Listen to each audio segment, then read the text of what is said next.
বন্ধুগণ,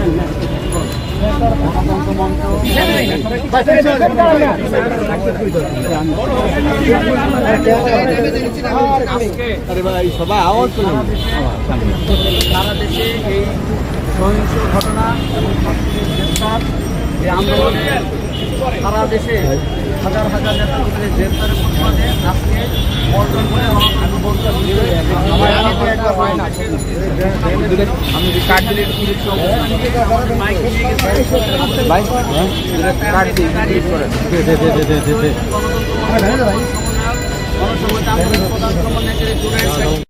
জনগণ জানে যে এই যে নাশকতা বলা হচ্ছে, যেটা হত্যাকাণ্ড যেটা করা হচ্ছে, এটা কারা করেছে এটা বাংলাদেশের জনগণ সবাই জানে। আজকে প্রত্যেকটা বাসায়, আমরা আগে রাজপথে বলতাম, আজকে বাসায় বাসায় এই সরকারের পদত্যাগের জন্য দোয়া করছে মানুষ। এটাই হচ্ছে পরিস্থিতি। আগামী দিনে আমরা এই ছাত্রদের আন্দোলনের সঙ্গে আছি এবং আমরা এটা সেই দেখেই ছাড়বো। আগামীকালকে রাষ্ট্র সংস্কার আন্দোলনের, আচ্ছা এটা সাকিব ভাই বলবেন আমাদের পরবর্তী কর্মসূচি। আমাদের পরবর্তী আজকে এই যে আমাদের সমাবেশ বন্ধ করা, আমাদের সমাবেশের উপরে হামলা, আমাদের মাইক কেড়ে নেওয়া এবং সারা দেশে যে নির্বিচার হামলা চলছে শিক্ষার্থীদের উপরে বিচার চেয়ে, এবং আমাদের সমস্ত এই যে দাবিগুলো সব দাবি মানার অবস্থায় আমরা আগামীকাল সকাল 11টার সময় রাষ্ট্র সংস্কার আন্দোলনের গণতন্ত্র মঞ্চের সংবাদ সম্মেলন হবে এবং সেখান থেকে আমরা আমাদের পরবর্তী কর্মসূচি চিন্তা করব। আপনাদের সবাইকে ধন্যবাদ। আমাদের মধ্যে জাতীয় সমাজতান্ত্রিক দলকে এই সরকার একটা শান্তিপূর্ণ ছাত্র আন্দোলনকে নিজেদের জেদ, নিজেদের অসহিষ্ণুতা, নিজেদের ভেতরকার যে স্বৈরাচারী চরিত্র, সেই সমস্ত কিছুর একটা উদগ্র তাদের প্রদর্শনী তারা করতে গিয়ে আজকে সমস্ত ছাত্র আন্দোলনকে একদিকে অপমানিত করেছে, তারপরে তাকে ভয়ঙ্কর রকমভাবে দমন করার চেষ্টা করেছে। বাংলাদেশের ইতিহাসে 71 সালের পরে এই দেশের 53 বছরের ইতিহাসে সমস্ত রাষ্ট্র শক্তিকে ব্যবহার করে আমাদের সন্তানদেরকে, আমাদের শিশু সন্তানদেরকে এইভাবে হত্যা করার কোনো নজির, বাড়িতে গুলি করে হত্যা করার কোনো নজির আমরা দেখি। আজকে শত শত শিক্ষার্থীকে হত্যা করা হয়েছে। আমরা ন্যায় বিচার চাই, এই হত্যাকাণ্ডের বিচার চাই। সরকার এত লাশের মিছিল, এত লাশ তারা তৈরি করেছে, তাকে ঢাকতে পারছে না। তাকে ঢাকার জন্য আজকে আমরা দেখছি তারা নানান রকম রাজনৈতিক কৌশল ব্যবহার করছে। সহিংসতা হয়েছে অনেকগুলো স্থাপনায়, কারা করেছে স্বাধীন, নিরপেক্ষ, বিশ্বাসযোগ্য তদন্ত চাই। কিন্তু তার আগেই তারা এই সমস্ত কাজ কারা করেছে তার দায় চাপিয়ে দিচ্ছেন। সমস্ত দোষ তারা আন্দোলনকারীদের উপর দিয়েছেন, বিরোধী দলের উপর দিয়েছেন। এবং এর মধ্য দিয়ে আমরা দেখলাম যে তারা নির্বিচার গ্রেফতার, হয়রানি, হেফাজতে নিয়ে নির্যাতন এই সব করছে। আন্দোলনকারী নেতৃত্বকে তুলে নিয়ে তাদের উপর নির্যাতন করা হচ্ছে, তাদেরকে নিরাপত্তা দেওয়ার নামে তাদেরকে হেফাজতে রাখা হয়েছে। এই সমস্ত ঘটনাবলী আপনারা জানেন। আজকে আমরা দেখছি সরকার একদিকে বলে যে এই কাজ জামাত শিবির করেছে, তাদেরকে নিষিদ্ধ করতে হবে। অন্যদিকে আমরা দেখি তারা যে হাজার হাজার শিক্ষার্থীদের গ্রেফতার করছে, তার 87 থেকে 90% কোনো রাজনৈতিক পরিচয় নেই। কাজেই এই রাজনৈতিক পরিচয়হীন শিক্ষার্থীদের গ্রেফতার করছেন, আর অন্যদিকে বলছেন জামাত শিবির এটা করেছে। বন্ধুগণ, সরকারের প্রতারণা আজকে পরিষ্কার। তারা সমস্ত আন্দোলনকে ধ্বংস করতে চায়।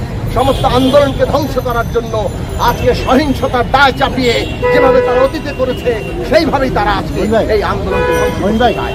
আমরা ন্যায় বিচার চাই, হত্যাকাণ্ডের বিচার চাই। সমস্ত গ্রেফতারকৃতদের মুক্তি দিতে হবে, সমস্ত মামলা প্রত্যাহার করতে হবে এবং এই শিক্ষার্থীদের দাবি তা মেনে নিতে হবে। আপনাদের সবাইকে ধন্যবাদ। শত শত ছাত্র তরুণ জনতাকে তারা হত্যা করেছে। ইতিমধ্যেই আমরা পরিষ্কার করে বলেছি, এই হত্যার দায় দায়িত্ব সারা দেশব্যাপী তারা যে অরাজকতা তৈরি করেছে এর দায় দায়িত্ব বর্তমান সরকার এবং সরকারি দলকে বহন করতে হবে। আপনারা ইতিমধ্যে জানেন পাকিস্তানিরা আমলে যেরকম হয়েছে, ব্লক রেড করে অস্ট্রেলিয়ার টপ র্যাঙ্কিং ইউনিভার্সিটিতে ভর্তি, tuition fees, scholarship, GT process এবং মুক্তিযোদ্ধাদেরকে এবং সরকারি দলকে বহন করতে করে বলেছি, এই হত্যার দায় দায়িত্ব সারা দেশব্যাপী তারা যে অরাজকতা তৈরি করেছে এর দায় দায়িত্ব বর্তমান সরকার এবং সরকারি দলকে বহন করতে হবে। আপনারা ইতিমধ্যে জানেন পাকিস্তানিরা আমলে যেটা হয়েছে, ব্লক রেড করে মুক্তিযোদ্ধাদেরকে যেভাবে ঘরে ঘরে তারা তুলে নেওয়া হয়েছে, এখন 2024 সালে স্বাধীন বাংলাদেশে ছাত্র তরুণ যুবকদেরকে ব্লক রেড করে পাকিস্তানি জমানার মতন তাদেরকে আজকে তুলে নেওয়া হচ্ছে। ফলে আমরা এই ঘটনার তীব্র নিন্দা জানাই, আমরা প্রতিবাদ জানাই এবং আমরা পরিষ্কার করে বলতে চাই যে আজকে সরকার ইতিমধ্যেই দেশের মানুষ এই গণজাগরণ গণঅভ্যুত্থানের মধ্য দিয়ে এই দুরাচারী সরকারকে, যাদের হাতে ছাত্র তরুণ শিশুদের রক্তে রঞ্জিত, ইতিমধ্যেই দেশের মানুষ ছাত্র তরুণরা সরকারকে তারা গুড বাই তারা জানিয়ে দিয়েছেন। এখন সরকার টিকে আছে কেবলমাত্র প্রশাসনের উপরে তারা নির্ভর করে। সরকারের ভাগ্য এখন একটা চিকন সুতার উপরে এখন চলছে। আমাদের আইন শৃঙ্খলা রক্ষাকারী বাহিনী, আমাদের পেশাদার বাহিনী, তারা যদি কেবলমাত্র পেশাদারি দায়িত্ব পালন করে, এই সরকার পালিয়ে যাবার আর কোনো পথ হবে না। আমরা পরিষ্কার করে বলতে চাই, সংকটটা রাজনৈতিক সংকটকে রাজনৈতিকভাবে এটাকে সমাধান করেন। রাজনৈতিকভাবে সমাধান করতে হলে কিভাবে আপনারা পদত্যাগ করবেন, পদত্যাগের মধ্য দিয়ে বিরোধী দল জনগণকে আস্থায় নিয়ে আলাপ আলোচনা করে অন্তর্বর্তী সরকারের অধীনে সম্ভব স্বল্পতম সময়ে একটা গ্রহণযোগ্য নির্বাচনের পথ এখন আপনারা তৈরি করতে পারেন।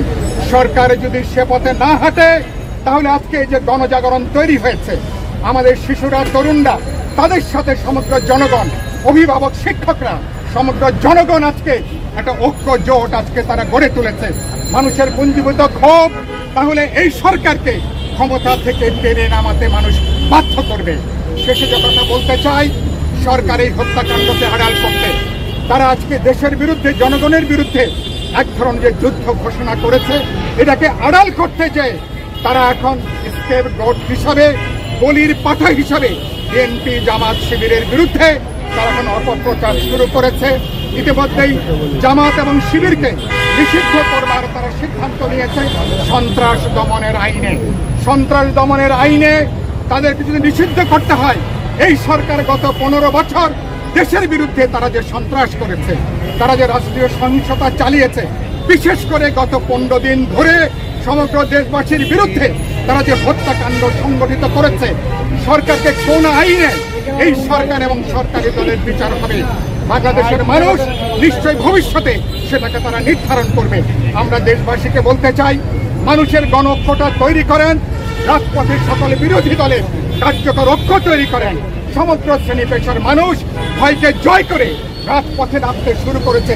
এই সংগ্রামে এবার বাংলাদেশের মানুষ বিজয়ী হবে, ছাত্র তরুণদের দাবি আদায় হবে, দেশকে রক্ষা করব, দেশের গণতান্ত্রিক ভবিষ্যৎকে আমরা রক্ষা করব। আপনারা খেয়াল করেছেন, পল্টন মোড়ে আমাদের পূর্ব নির্ধারিত সেখানে সমাবেশ ছিল, সম্পূর্ণ শান্তিপূর্ণ কর্মসূচি। সেই কর্মসূচিতে পুলিশ যেভাবে বাধা দিয়েছে, পুরো অঞ্চলটা কর্ডন তারা সেখানে করে রেখেছে। জল কামান থেকে শুরু করে পল্টন মোড়ে একটা প্রিজন ভ্যান, একটা যুদ্ধ পরিস্থিতি তারা তৈরি করেছে। আমরা কোনো যুদ্ধ পরিস্থিতির জন্য এখানে আসেনি, শান্তিপূর্ণ প্রতিবাদ করতে এসেছি। সেটা পর্যন্ত সরকার আজকে বরদাস্ত করতে পারছে না। সমগ্র তীব্র নিন্দা জানাই, প্রতিবাদ জানাই।